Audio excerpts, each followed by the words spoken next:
अरे फिजा, अभी तक सोकर नहीं उठी क्या? अम्मी जान, आपको तो पता ही है फिजा की नींद थोड़ी देरी से खुलती है। या अल्लाह, घर की नई बहू होकर भी इन्हें जरा भी एहसास नहीं कि घर में किस तरह रहना चाहिए। फिजा, फिजा, अरे बहू तुम अभी तक सोकर जागी नहीं हो क्या? नगमा की आवाज से फिजा नींद से जाग जाती है।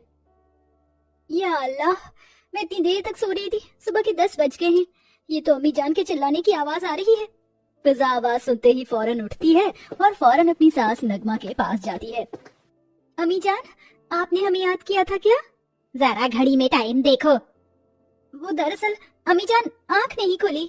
चलो बहाने मत बनाओ, नहा कर आई हो या नहीं? नहीं अम्मी जान। या अल्लाह, तुमने तो मुझे बहुत परेशान कर दिया है फिजा बहू। अम्मी जान कोई बात नहीं, माफ कर दीजिए देवरानी जी को, अभी इनकी शादी के दिन ही कितने हुए हैं। ठीक है फातिमा बहू, तुम कहती हो तो मैं माफ कर देती हूँ। फिलहाल मैं अपनी सहेली के घर जा रही हूँ, तुम घर का ध्यान रखना और फिजा तुम नहा लेना। नगमा ऐसा कहकर अपनी सहेली के घर के लिए निकल जाती है। उसके जाते ही फातिमा घर के कामों में लग जाती है और फिजा टीवी चलाकर टीवी देखने लगती है। फिजा, जरा मेरी थोड़ी मदद करवा दो। अम्मी जान को गए हुए थोड़ी ही देर हुई है और मेरी जेठानी ने मेरे ऊपर हुक्म चलाना शुरू कर दिया। फिजा, आ रही हूँ जेठानी जी। फिजा रसोई में फातिमा के पास जाती है। मैं दाल चावल बनाने जा रही थी, एक काम करो, दाल और चावल साफ करके मुझे दे दो। अब फिजा दाल और चावल निकाल कर उन्हें बाहर ले आती है और टीवी देखते हुए साफ करने लगती है। उसी वक्त उसकी आंख लग जाती है। अरे इतनी देर हो गई, फिजा ने अभी तक दाल और चावल साफ करके नहीं दिए। फातिमा ऐसा सोचकर रसोई से बाहर आती है तो वह हॉल में फिजा को टीवी के सामने सोफे पर सोते हुए देखती है। कुछ तो देवरानी जी की काम चोरी है ही, ऊपर से इनका आलस भी। फातिमा सामने रखी टेबल से दाल चावल उठाकर खुद ही साफ कर लेती है और दाल चावल बनाकर तैयार कर देती है। दोपहर के बाद नगमा भी घर लौट आती है। अरे फातिमा, तुम अभी तक काम कर रही हो, फिजा कहाँ गई? फिजा की कमर में दर्द हो रहा था, इसलिए वह अपने कमरे में आराम करने गई है। काम चोरी की भी एक हद होती है, लेकिन अब बहुत हुआ। नगमा फिजा को जोर से आवाज लगाकर अपने पास बुलाती है। अम्मी जान, आपने मुझे बुलाया था? हाँ, मैंने तुम्हें बुलाया था, मुझे तुम दोनों को कुछ बताना है। 2 दिन बाद से रमजान का महीना शुरू हो रहा है और तुम दोनों को रोजे रखने हैं। ये रोजे तुम्हारे ससुराल के पहले रोजे होंगे। और हाँ, 2 वक्त का खाना बनेगा, एक सहरी और एक इफ्तारी। एक टाइम का खाना तुम बनाओगे तो एक टाइम का फातिमा बनाएगी। ओहो, मम्मी जान को भी यही सब करवाना था, लेकिन कोई बात नहीं, सहरी तो जल्दी बन जाती है और उसमें ज्यादा खाना भी नहीं बनता। लेकिन इफ्तारी में बहुत सारा खाना बनाया जाता है और समय भी लगता है, इसलिए मैं सहरी ही चुनूंगी। क्या हुआ बहू, किस सोच में पड़ गई हो तुम? सोच लिया है अम्मी जान, मैं सुबह की सहरी बना दिया करूंगी, शाम की इफ्तारी जेठानी जी बना लेंगी। चलो फिर ठीक है, अब रोजाना अपने अपने समय पर उठ जाना। 2 दिन घर की अच्छे से साफ सफाई होती है, जिसमें फिजा सिर्फ दिखावे के लिए ही फातिमा का हाथ बटाती है। वह सारा टाइम तो फोन ही चलाती रह जाती। इधर फातिमा 2 दिन तक पूरे घर की बहुत अच्छे से साफ सफाई करती है और रमजान के पहले दिन पर फातिमा सुबह के 3 बजे ही उठ जाती है। अम्मी जान और बाकी सबको जगा देती हूँ, सुबह की सहरी का समय हो गया है। फातिमा नगमा को जगा देती है, जिसके बाद दोनों सास बहू फिजा के कमरे के बाहर खड़ी होकर उसे आवाज लगाने लगती है। अरे फिजा, उठ जाओ, सुबह का समय हो गया है, तुम्हें अभी सहरी भी बनानी है। अरे फिजा उठ जाओ, सुबह के 3 बज गए हैं, सहरी कब बनाओगी? या अल्लाह, आधी रात में भी इन दोनों को चैन नहीं है, आखिर समय क्या हुआ है अभी? जैसे ही फिजा घड़ी की तरफ देखती है, सुबह के 3 बज रहे होते हैं। सुबह के 3 बज गए हैं, या अल्लाह, मैं अभी तक सो रही हूँ, मुझे तो सुबह की सहरी बनानी थी। फिजा इस तरह परेशान होकर फौरन उठती है। या अल्लाह, शुक्र है कि तुम्हारे कानों तक मेरी आवाज तो पहुंची।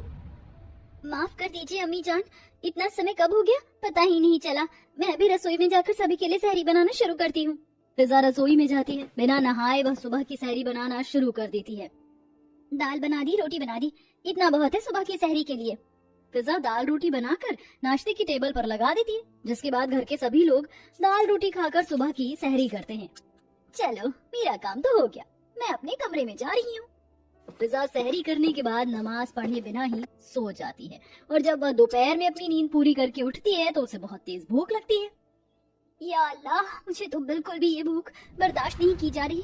निकाह से पहले मैंने कभी भी रोजे नहीं रखे, रोजे रखना कितना कठिन होता है। जरा देखती हूँ रसोई में क्या पड़ा है।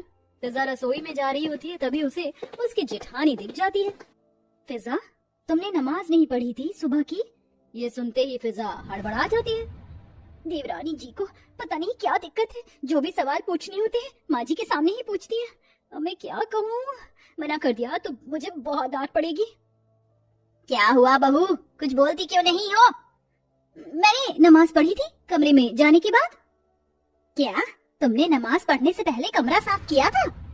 फिजा कुछ कहती, इतने में हमजा आता है और कहता है, अरे फिजा, तुम उठ गई? कमरा साफ कर देना, कितना गंदा हो रहा है, जरा भी सफाई का ध्यान नहीं रखती हो तुम। ऐसा कहकर हमजा चला जाता है और ये सुनने के बाद नगमा को गुस्सा आता है। या अल्लाह, तुमने गंदी जगह पर ही नमाज पढ़ ली, तुम्हें जरा भी अकल नहीं है। नमाज बिल्कुल साफ सुथरी जगह पर पढ़ी जाती है। अम्मी जान, हमें माफ कर दीजिए, हमने ध्यान नहीं रखा, लेकिन अगली बार ध्यान रखेंगे। फिजा रसोई में ना जाकर वहाँ से उल्टे पैर अपने कमरे में पहुँच जाती है और कमरे की साफ सफाई करती है, जिसके बाद उसके पेट में भूख से दर्द शुरू होने लगता है। या अल्लाह, अब मुझसे बिल्कुल बर्दाश्त नहीं हो पा रहा है। फिजा चुप कर रसोई में जाती है और बचा कुचा खाना खाने लगती है। अच्छा हुआ किसी को पता ही नहीं चला। अब अपने कमरे में चली जाती हूँ, शाम को देखती हूँ फातिमा जेठानी जी इफ्तारी में क्या बनाती है। फिजा अपने कमरे में चली जाती है और सो जाती है। शाम को नमाज के समय भी वो सो रही होती है और घर में सब नमाज पढ़ रहे होते हैं। फिजा बहू, अभी तक उठी नहीं? उसे नमाज पढ़नी है या नहीं? नगमा फिजा को आवाज लगाती है। अपनी सास की आवाज से फिजा उठ जाती है और अपनी सास के पास आती है। बहू, नमाज के समय फिर से तुम सोने लगी? अम्मी जान, आप तो मुझे काम चोरी समझती हो, मैं अपने कमरे में ही नमाज पढ़ रही थी। ऐसा कहकर वो अपनी सास को चुप करवा देती है। शाम की इफ्तारी में फातिमा अच्छे अच्छे पकवान बनाती है, जो घर में सभी लोग बहुत स्वाद से खाते हैं। सभी पकवान बनाने में उसे बहुत मेहनत भी लगती है। अरे लाजवाब बिरयानी बनाई है आपने, भाभी जान के हाथों में तो जादू ही है। फिजा, कल की सहरी तुम अच्छे से बनाना। मुझे तो पता ही था सारी बातें घूम फिर कर मुझ पर ही आ जाएंगी। ऐसे ही चलता रहता है। फिजा सुबह की सहरी दिल से नहीं बनाती और फातिमा शाम की इफ्तारी बहुत मन और दिल से बनाती है, जिसके चलते सभी लोग बहुत खुश भी रहते हैं। ऐसे एक दिन फिजा को रसोई में खाना खाते हुए नगमा देख लेती है। या अल्लाह, ये क्या देख रही हूँ? अरे फिजा, तुमने अपना रोजा ही तोड़ दिया। क्या तुमसे इतना भी सब्र नहीं हुआ कि शाम को तुम्हारी जेठानी इफ्तारी बनाती? अरे तुम्हें पता है, जो लोग साफ दिल से कभी भी रोजे नहीं रखते या फिर जिनका मन नहीं होता, जबरदस्ती वो रोजे रखते, उनके साथ अल्लाह पाक क्या करते हैं? अम्मी जान, वो दरअसल। खामोश हो जाओ, तुमने बहुत बड़ी गलती की है। अगर तुमसे रोजे नहीं रखे जाते तो ना रखती। इस तरह रोजे रखकर अल्लाह के बने हुए उसूलों की बेइज्जती तो ना करती। नगमा की सारी बातें सुनकर फिजा को अपनी गलती का एहसास होता है और वह अपनी सास से माफी मांगती है।